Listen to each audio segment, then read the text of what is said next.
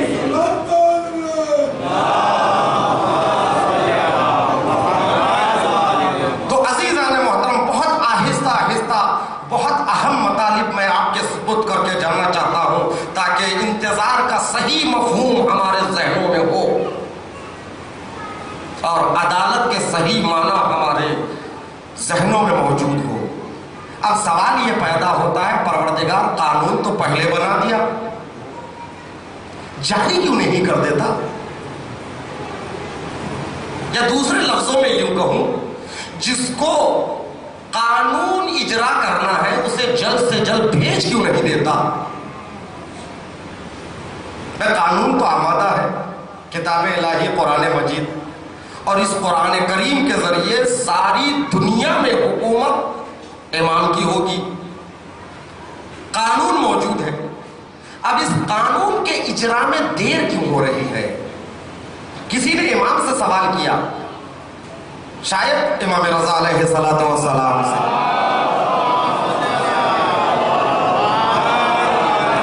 اے فرزند رسول، آپ کی آخری حجت کے آنے میں دیر کیوں لگے گی؟ تو امام نے سب سے پہلے کہا کہ تم مجھ سے ان باتوں کو جاننا چاہتے ہو جنہیں بتانے کے لیے ہمیں منع کیا گیا ہے۔ اس کا مطلب یہ ہے کہ جو اہم بات ہے وہ ہمارے لیے امام وقت آنے کے بعد ہی وہ باتیں روشن ہوں گی، لیکن دیگر روایتوں کے ذریعے جو ہمیں سہارا ملتا ہے میں اس کے ذریعے گفتگو کر رہا ہوں۔ امام کے آنے میں دیر کیوں ہو رہی ہے؟ دیر ہونے کی کئی وجہ ہے، ان میں سے سب سے اہم وجہ جو میں آج بیان کرنے جا رہا ہوں، بزرگوں سے معذرت کے ساتھ جوانوں کے لیے عرض کر رہا ہوں، شاید یہ وجہ اس اعتبار سے، اس زاویہ فکر سے کم بیان ہوا ہے۔ کیوں پروردگار عالم امام کو بھیجنے میں تاخیر سے کام لے رہا ہے؟ 1000 سال سے زیادہ عرصہ گزر چکا ہے، 1000 سال کے درمیان نہ جانے کتنی نسلیں آئیں اور گئیں، سب انتظار کرتے رہے وہ آنے والا کب آئے گا، کب حکومت الہی کا قیام ہوگا۔ ہر انسان انتظار کرتے کرتے اس دنیا سے جا رہا ہے، مگر وہ کب آئیں گے، کس وقت آئیں گے، آنے میں تاخیر کیوں ہو رہی ہے؟ تو عزیزان محترم، پروردگار عالم نے دنیا کے ہر قانون کو چیلنج کیا ہے۔ بہت خاص بات پیش کرنے جا رہا ہوں، دنیا کے ہر قانون کو چیلنج کیا ہے۔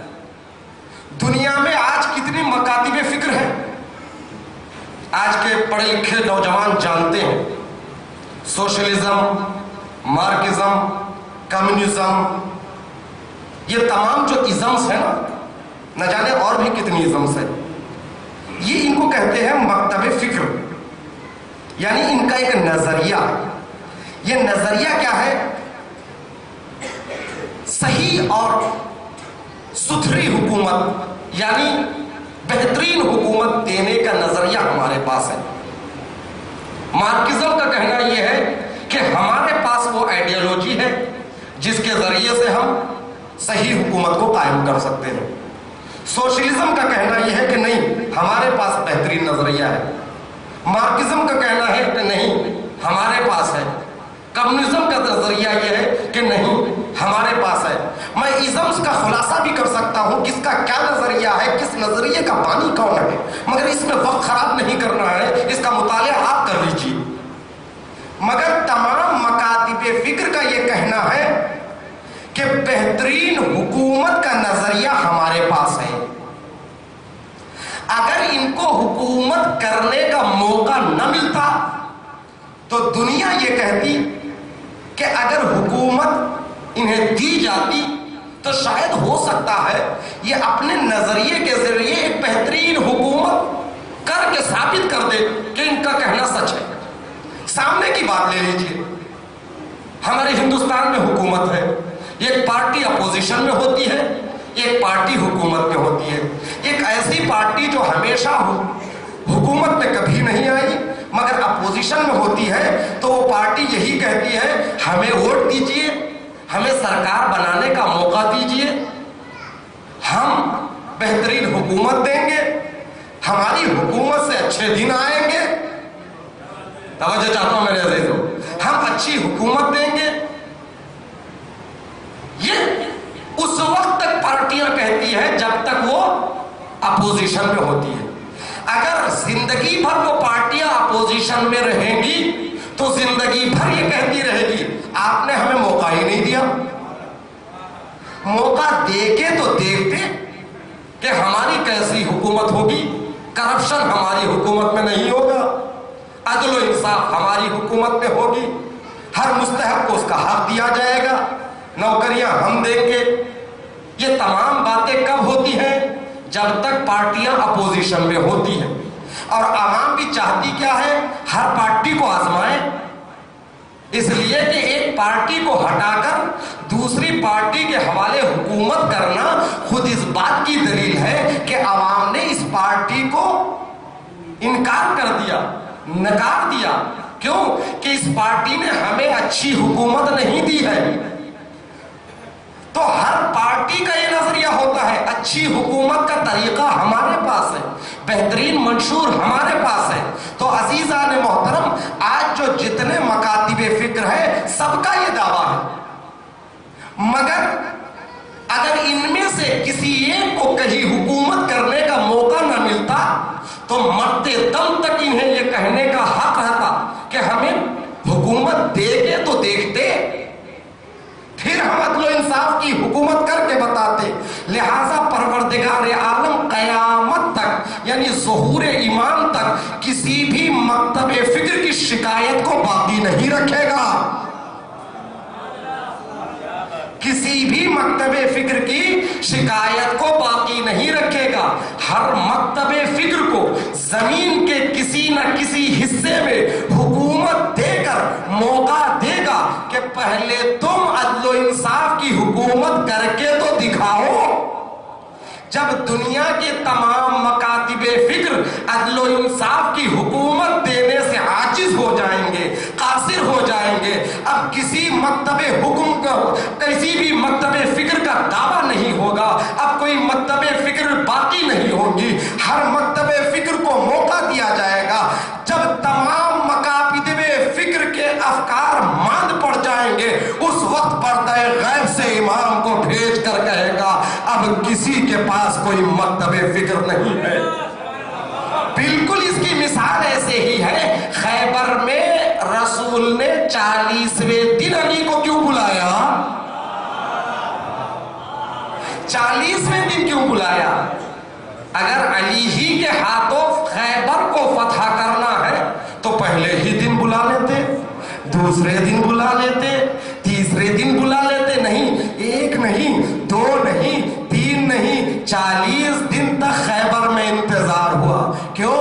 جتنے لوگ یہ تمنا کر رہے تھے, جتنے لوگ یہ دعویٰ کر رہے تھے علم مجھے دیجئے میں جیت کے بتاؤں گا, علم میرے ہاتھوں دیجئے میں فتح یاب ہو کر بتاؤں گا, تو جتنے دعوے دار تھے علم لینے کی تمنا دل میں لیے, جتنے لوگ رسول کے سامنے آ رہے تھے مجھے علم دیجئے کامیابی میں عطا کروں گا, رسول نے ہر ایک کو آزمایا, تم بھی علم لو, تم بھی علم لو, تم بھی علم لو. جب 39 دن تک سب کو آزما لیا, اب کوئی خواہش مند باقی نہیں رہا, تو 40ویں دن یہ کہتے ہوئے اعلان کیا کل میں اس کو علم دوں گا جو رجل ہوگا, کرار ہوگا, غیر فرار ہوگا. تو عزیزان محترم, جس طرح خیبر میں 39 دن ہر ایک کو آزمایا گیا, آخری دن علی کو آواز دی گئی, اسی طرح اس کائنات میں ہر مکتب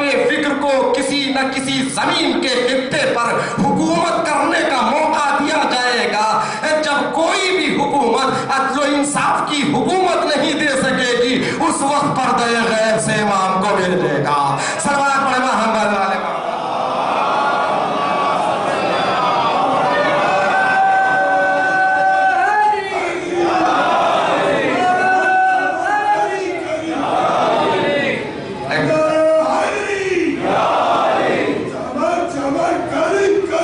Yeah.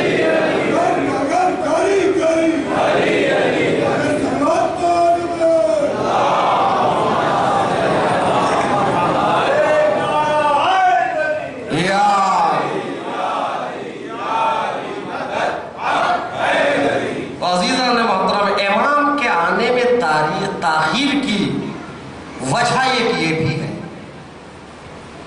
لیکن ہمارے لیے موقع ہے یہ انتظار، اس میں ہم امام وقت کے کردار کو دیکھیں اور اس کردار سے ہم آہنگ کریں۔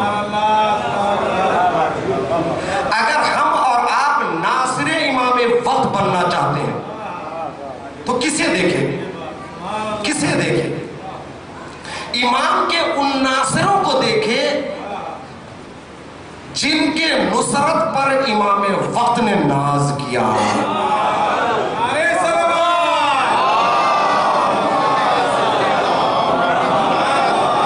وہ کون ہیں؟ امام حسین کے اصحاب و انصار۔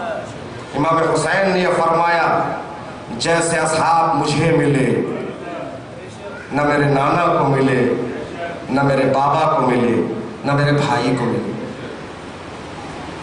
یہ انصار حسین ابن علی کے کردار پر نظر کریں، یہ کیسے تھے؟ یہ جیسے ہیں ویسے بننے کی کوشش کریں۔ ہم اگر اپنے وقت کے امام کی نصرت کرنا چاہتے ہیں، حقیقی ناصر بننا چاہتے ہیں، حقیقی منتظر بننا چاہتے ہیں، ان ناصران حسین کو دیکھیں۔ وہ ناصران حسین کیسے تھے؟ 72 کے 72 یہ قبیلے کے نہیں تھے، یہ خاندان کے نہیں تھے، سب کا علم ایک جیسا نہیں تھا۔ کوئی عالم تھا، اتنا بڑا عالم کہ خود امام نے فقیر کہا، حبیب ابن مظاہر۔ کوئی عام سیدھا سا ایک مرد میدان، عالم نہیں تھا۔ کوئی فقیر، کوئی کم علم، کوئی مدینے کا، کوئی مکے کا۔ توجہ چاہتا ہوں میرے عزیزو، کوئی آقا، کوئی غلام، کوئی کالا، کوئی گورا، کوئی مدینے کا، کوئی بصرے کا، کوئی کوفے کا، کوئی جوان، کوئی بوڑھا، کوئی مرد، کوئی عورت۔ توجہ چاہتا ہوں میرے عزیزو، ارے کوئی شیعہ، کوئی اہل سنت سے۔ توجہ چاہتا ہوں میرے عزیزو، زہیر ابن قین، مذہب کا اختلاف، مسلک کا اختلاف۔ ارے یہیں تک نہیں، کوئی عیسائی، وہابی قلبی۔ توجہ چاہتا ہوں میرے عزیزو، یہ ناصران امام حسین ہے۔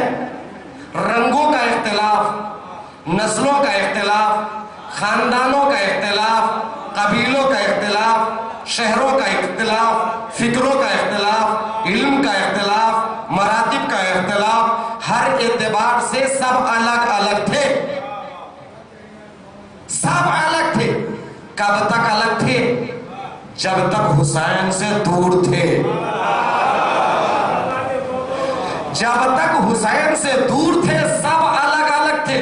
نسلوں کا فرق، رنگوں کا فرق، سن کا فرق، علم کا فرق، فکر کا فرق، مراتب کا فرق، یہ جتنے اختلافات تھے، یہ جو الگ الگ ہے، یہ اس وقت تک الگ تھے جب تک حسین سے دور تھے، حسین کے فکر سے دور تھے۔ مگر جب امام حسین کے قریب آ گئے، اب نہ کوئی مکی ہے نہ مدنی ہے، کوئی عالم ہے نہ کوئی جاہل ہے، نہ کوئی بوڑھا ہے نہ کوئی جوان ہے، نہ کوئی آقا ہے نہ کوئی غلام ہے، نہ کوئی سنی ہے نہ شیعہ ہے، نہ کوئی عیسائی ہے، اور نہ کوئی کالا ہے نہ گورا ہے۔ 72 کے 72 کا ایک رنگ ہے، اس رنگ کا نام ہے حسینی رنگ ہے۔ اب جو حسین کے قریب آ گئے، سب کا کردار ایک ہے، سب کی رفتار ایک ہے، سب کی گفتار ایک ہے، سب کا عقیدہ ایک ہے، سب کا عمل ایک ہے، سب کا جذبہ ایک ہے۔ تو عزیزان محترم، ہمیں اور آپ کو ناصر امام زمانہ بننا ہے، تو یہیں سے ہم درس لیں کہ وہ کیسے ناصر تھے۔ وہ الگ الگ ہوتے ہوئے بھی امام کے قریب آ گئے تو سب ایک ہو گئے، ایسے ایک ہو گئے، کردار ایک، رفتار ایک، گفتار ایک، ارادہ ایک، اور ان کا عقیدہ ایک، ان کا عمل ایک۔ تو عزیزان محترم، امام کی معیت کا مطلب یہ ہے کہ جب الگ الگ ہوتے ہیں مگر امام کے قریب آ جاتے ہیں تو سب ایک ہو جاتے ہیں۔ مگر ذرا اپنے اوپر نظر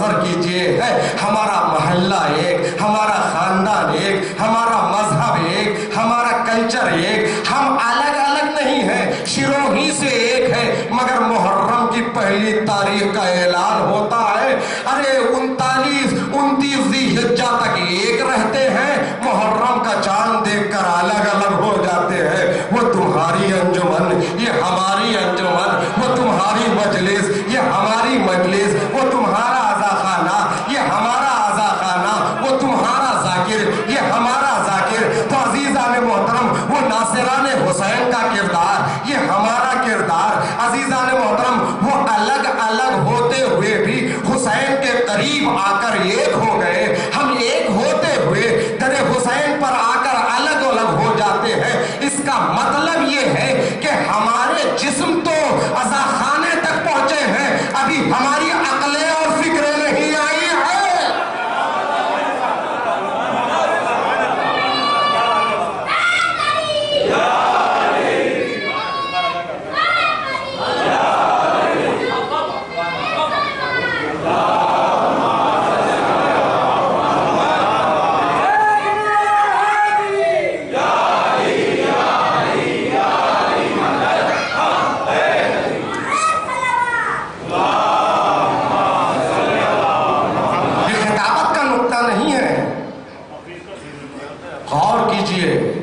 ہم اور آپ امام وقت کے ناصر بننا چاہتے ہیں، کردار اصحاب حسین سے ہم کتنے دور ہیں، کس قدر دور ہے۔ انشاءاللہ آنے والی مجلسوں میں اسی موضوع پر میں بہت کچھ عرض کرنا چاہتا ہوں۔ ہم کو کیا بڑھنا چاہیے، عدالت کسے کہتے ہیں، حقیقی انتظار کیا ہے۔ اگر ہم جس انداز کا انتظار کر رہے ہیں اختلافات کے ذریعے، ہم میں سے بہت زیادہ انتظار کرنے والے ایسے ہوں گے جو امام کے ظہور کے بعد امام کے مخالف صفوں میں نظر آئیں گے۔ توجہ چاہتا ہوں میرے عزیزو، تاریخ گواہ ہے، وقت کی کمی ہے، ورنہ میں ابھی عرض کرتا امام حسین کا انتظار جو کوفے میں کر رہے تھے، امام آئیے، امام آئیے، خط لکھ رہے تھے۔ شبث ربعی جس نے خط لکھا تھا امام حسین کو، آقا، وہ خط تاریخ کے دامن میں محفوظ ہے، کہہ رہے آقا آئیے، پھل پک چکے ہیں، نہریں جاری ہیں۔ یہی شبث ربعی کربلا میں یزید کے لشکر میں تھا، اور اس کی ذمہ داری یہ تھی، نہر فرات پر یہ کمانڈر تھا یزید کا، ایک خطرہ دریائے فرات سے حسین کے خیمے تک نہ جانے پا، جبکہ مکے میں، کوفے میں امام کا انتظار کرنے والا تھا، یہ بھی منتظر امام تھا، مگر کربلا میں امام کا مخالف۔ کہیں ایسا نہ ہو ہمارے درمیان بھی انتظار کرنے والے امام کی مخالف صفوں میں نظر آئے۔ یہ میں نہیں کہہ رہا ہوں، میرا سوء ظن نہیں ہے یہ، بلکہ روایتیں کہہ رہی ہیں، روایتیں موجود ہیں، کیسا ہوگا۔ ہاں زادارو، اسی لیے کربلا کو ہمیں اس زاویہ فکر سے مطالعہ کرنے کی ضرورت ہے، وہ کیسے ناصران حسین تھے۔ سب کا ارادہ ایک ہے، صرف شہزادی نے اتنا کہا تھا، بھیا کیا آپ نے اپنے اصحاب کو آزما لیا؟ یہ بات نافع ابن ہلال کے کانوں سے ٹکراتی ہے۔ نافع ابن ہلال ایک مرتبہ دوڑتے ہوئے حبیب کے پاس آتے ہیں، کہتے حبیب غضب ہو گیا۔ کہا نافع بتاؤ کیا ہوا؟ شہزادی کو ہمارے وفاؤں پر اعتبار نہ رہا۔ بات کیا ہے؟ نافع ابن ہلال نے اپنی بات رکھی۔ حبیب خیمے سے باہر آتے ہیں، آواز دیتے ہیں، اے انصار حسین ذرا خیمے سے باہر آؤ، امتحان کا موقع ہے۔ عباس آتے ہیں، علی اکبر آتے ہیں، قاسم آتے ہیں۔ دست ادب کو جوڑ کر حبیب نے کہا ہے بنی ہاشم کے جوانوں، میں نے تمہیں نہیں بلایا۔ اللہ اکبر، جب انصار حسین ابن علی جمع ہوتے ہیں، خیمہ زینب کو کعبہ عشق بنایا، نماز وفا حبیب کی امامت میں یوں ادا ہوئی، حبیب سامنے خیمہ زینب کے سامنے دوزانو ہو کر بیٹھ جاتے ہیں، حبیب کے اتباع میں پیچھے صفیں لگتی ہے، حبیب نے اپنی نیام سے تلوار کو نکالا اور اپنی گردن پر رکھ کے آواز دی، شہزادی آپ کہیں گے تو اپنے ہاتھوں سے اپنے سر کو ہم قلم کر لیں گے۔ زینب کو اصحاب حسین کے وفا پر اعتبار آ گیا۔ میں کہوں گا حبیب، ایک جملہ زینب نے کہا، آپ نے تمام اسباب کو لے کر امتحان دینے کے لیے خیمہ زینب کے سامنے آئے۔ حبیب، 11ویں محرم سے یہی زینب ہے، بلوائے عام ہے، کھلے سر ہے۔ عزادارو، آج سفر کی پہلی تاریخ ہے، زینب کے لیے بڑی مصیبت کی تاریخ ہے، یہ اہل حرم کے لیے بڑی مصیبت کی تاریخ ہے، اس لیے کہ آج ہی کا دن تھا جس میں اہل حرم داخل دربار ہوتی ہے۔ کئی گھنٹے تک دروازے شام پر اہل حرم کو روکا گیا۔ عزادارو، اللہ اکبر، خون کے آنسو رونے کا مقام ہے، یہ بھی وہ شام ہے جس کو زندگی بھر امام زین العابدین یاد کرتے رہے اور کہتے رہے، الشام الشام الشام، ہائے بازار شام، ہائے دربار شام، ہائے زندان شام۔ عزادارو، وہ بیبیاں ہیں جن کی ماں کا جنازہ تاریکی شب میں اٹھا، وہ زینب بلوائے عام میں کھلے سر، اور ملائین یہ کہہ رہے ہیں، ہاذہی زینب بنت علی، ہاذہی رقیہ۔ عزادارو، 700 کرسی نشین کا مجمع دربار شام میں یزید بیٹھا ہے، قرآن کی توہین کر رہا ہے، وہی کا مذاق اڑا رہا ہے، کہہ رہا ہے، لعبت ہاشم، لعبت بنو ہاشم بالملک، لا خبر جا ولا وحی نزل۔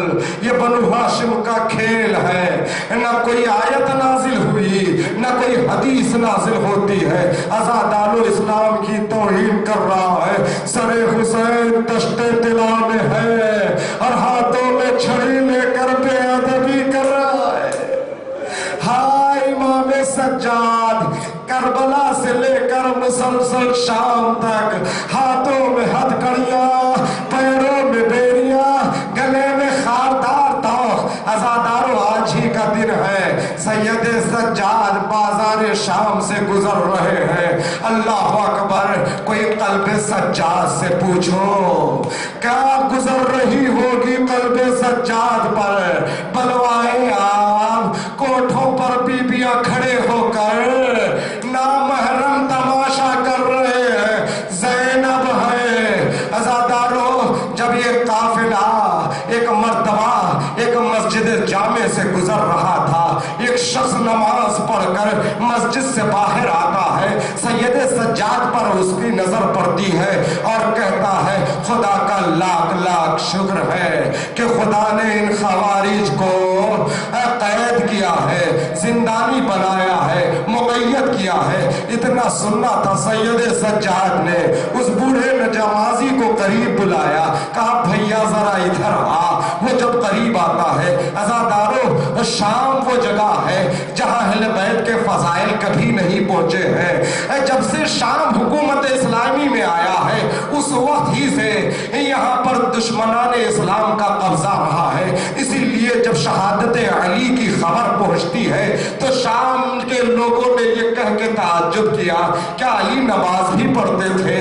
اللہ اکبر، ان شام والوں کو پتہ نہیں ہے اہل حرم کون ہے، شام والوں کو یہ پتہ نہیں ہے کہ اہل بیت کی فضیلت کیا ہے۔ اسی لیے اس بوڑھے صحابی نے سید سجاد کو عالم اسیری میں دیکھ کر شکر کا شکر کرتا ہے۔ امام سجاد نے اس کو قریب بلایا اور فرمایا بھائی تو نے قرآن کی تلاوت کی؟ اس نے کہا ہاں میں نے قرآن کو پڑھا۔ اب ایک ایک آیت کا حوالہ سید سجاد نے دیا۔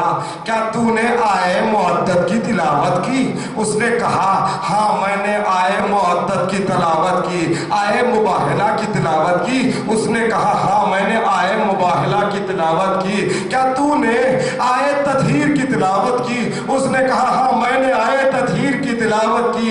ایک آئے ولایت کی تلاوت کی؟ اس نے کہا ہاں میں نے آئے ولایت کی تلاوت کی۔ امام سجاد ایک ایک آیت کا حوالہ دیتے رہے۔ وہ کہتا رہا ہاں میں نے یہ آیتیں پڑھی ہیں۔ امام سجاد نے فرمایا بھائی اتنا جان لے یہ آیتیں ہماری شان میں نازل ہوئی ہیں، ہم اہل بیت ہیں۔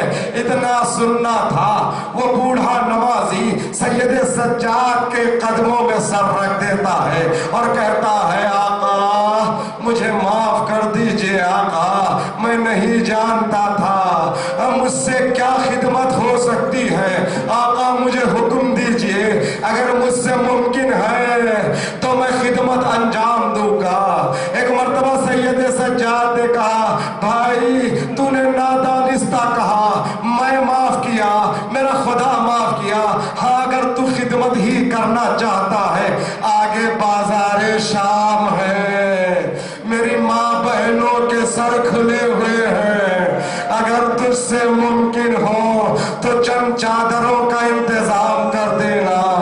عزاداروں وہ دوڑتا ہوا بازار جاتا ہے، چند چادروں کو خرید کے لاتا ہے۔ امام نے کہا بھائی ذرا چادریں تقسیم کر دینا، ہاں اتنا خیال رہے سر کو جھکا کے چادریں دینا، سر کو جھکا کر چادریں دینا، اور اس کے ساتھ ساتھ ایک چادر میرے لیے رکھنا، ایک چادر میرے لیے رکھنا۔ عزاداروں چادریں تو تقسیم ہو گئی مگر تھوڑی دیر کے بعد دوبارہ چادروں کو چھین لیا جاتا ہے۔ اس کی سمجھ میں یہ بات نہیں آئی امام سجاد نے یہ کیوں کہا، ایک چادر کی ضرورت مجھے ہے۔ امام سجاد کے پاس ایک چادر لے کے آتا ہے، اس کی سمجھ میں یہ بات نہیں آ رہی ہے امام سجاد نے ایک چادر کس لیے مانگا۔ اس کو امام نے قریب بلایا، کہا اس چادر کو ذرا اور تہہ کر لے اور لپیٹ لے۔ اس نے اس چادر کو اور مختصر کرتا ہے، کہا امام نے اور مختصر کر، اس نے اور لپیٹ لیا۔ امام سجاد نے کہا بھائی ذرا قریب آ، وہ قریب آتا ہے، بات اس کی سمجھ میں نہیں آ رہی ہے۔ جانتے ہیں عزاداروں خاردار توق کا مطلب کیا ہے؟ امام سجاد کربلا سے شام تک گلے میں خاردار توق تھا، خاردار توق کا مطلب کیا ہے؟ امام سجاد نے اس کو بلا کر کہا بھائی ذرا کوخ گردن کو بلند کر اور اس چادر کو میرے گردن پہ رکھ دے، پشت گردن پہ رکھنا۔ عزاداروں ایک مرتبہ اس بوڑھے نمازی نے امام سجاد کی گردن سے توق کو اٹھایا، ارے پشت گردن سے خون کا فوارہ جو خارے تھی وہ امام کے گردن میں پیوست تھی۔ عزاداروں خاردار توق کا مطلب یہ ہے کہ امام سجاد کو ایسا توق پہنایا گیا، آگے بھی خار پیچھے بھی خار، امام سر جھکاتے تو آگے کی خاریں اذیت پہنچاتی، سر کو بلند کرتے تو پیچھے کی خاریں امام کے پشت گردن میں پیوست ہو جاتی۔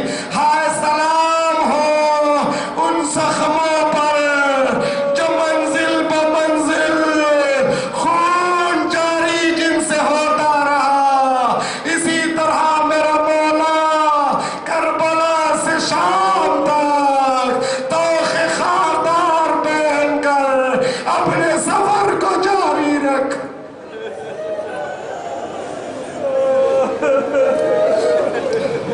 سيعلم الذين ظلموا أي منقلب ينقلبون ربنا تقبل منا إنك أنت السميع العليم۔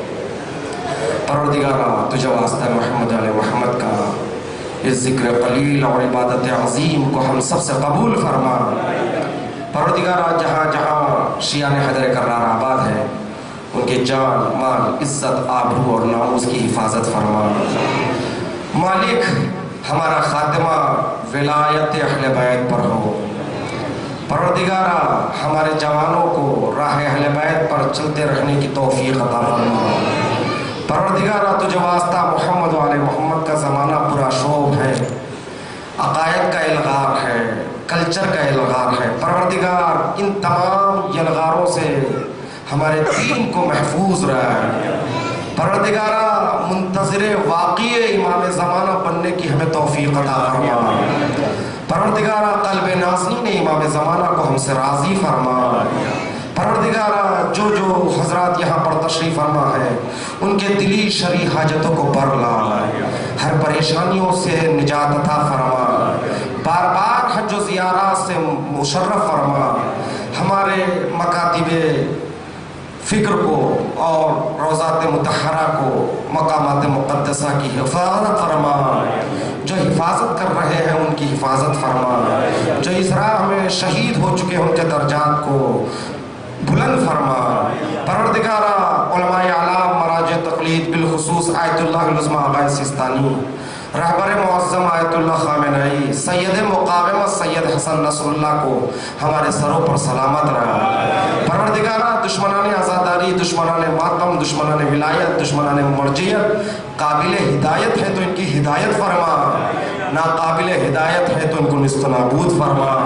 پروردگارہ ہمارے امام کے ظہور میں تعجیل فرما، ہم سب کو ان کے اعوان و انصار میں شمار فرما۔ ایک مرتبہ سورہ حمد، 3 مرتبہ سورہ اخلاص کی تلاوت فرما کر مرحوم رضوان علی ابن اکرام علی مرحوم کے روح کو عیسیٰ